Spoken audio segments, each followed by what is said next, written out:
Sony fills a trademark for a Lifeforce tenka, and that's a PlayStation 1 shooter in Europe, just in time for the PlayStation experience.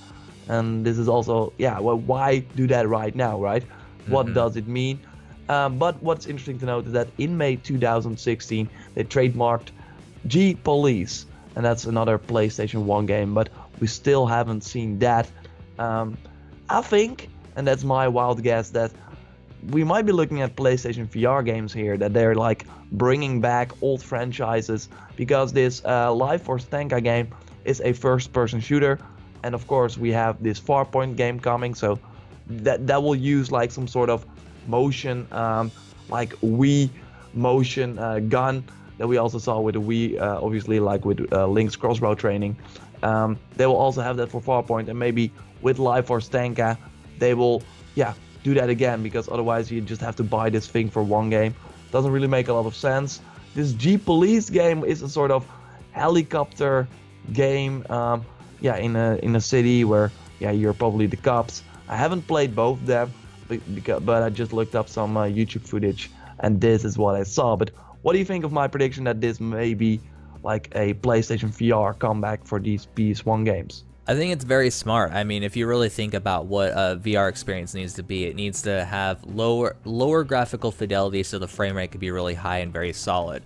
So if you think about a PlayStation 1 game, obviously not the best looking games, because that was sort of entering the polygon era.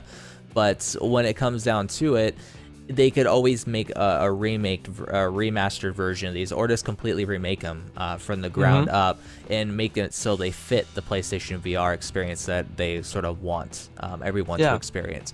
And that would be smart to sort of see whether or not these past titles that may have had a fan base, whether or not that could sort of rejuvenate that fan base to make a full standalone game on like the PlayStation 4 or whatever, that's not VR. So I don't know. It's one of those things where it's like, I'm not super excited for it, but I see it being a good thing in the long run if it does end up being a thing where they do make it a PlayStation VR game. But it's interesting that you noted that the G-Police trademark hasn't really resulted in anything just yet. So we'll just have to wait and see. I mean, the PlayStation experience is coming around the corner, so...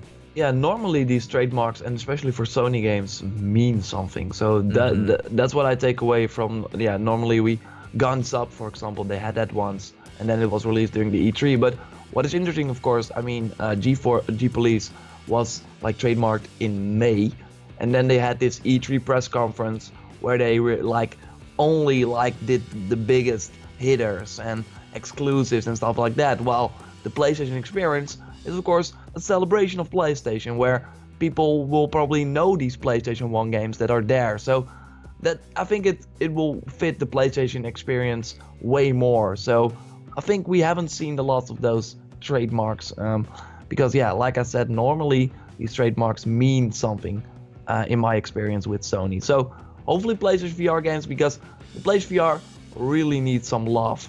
If they don't announce like some interesting games, then I'm like, okay, bought this system for $400, and what are we looking at? Resident Evil and Farpoint, and that's about it. So hopefully they will announce new games, but I'm sure they will.